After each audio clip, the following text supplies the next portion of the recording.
Hello everyone and welcome back to another video from Apps Academy. In this video, I'm going to show you how to change your address on the Nextdoor application. So let's get started right away. First of all, open up the Nextdoor application on your device, and once you open it up, if you haven't logged into your account already, you will be asked to use your credentials to log into your account. So go ahead and enter your email address or your phone number followed by your password and then log into your account.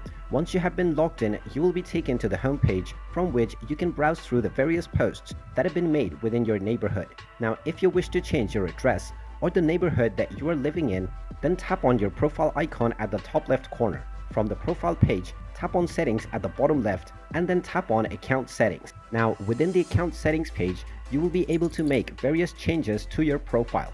If you wish to change your address, scroll down and underneath profiles, you will find the move to a new address option.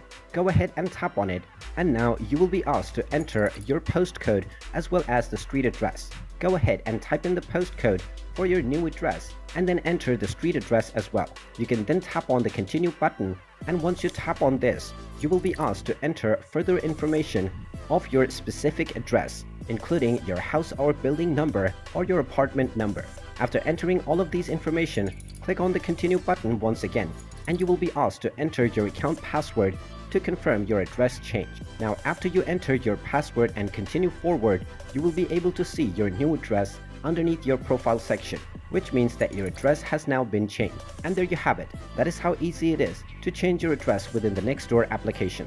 If you find this video helpful, make sure you hit that like button and subscribe to our channel if you haven't done so already. Also ring that notification bell to never miss another update from us. Thank you for watching, and I will see you again in the next video.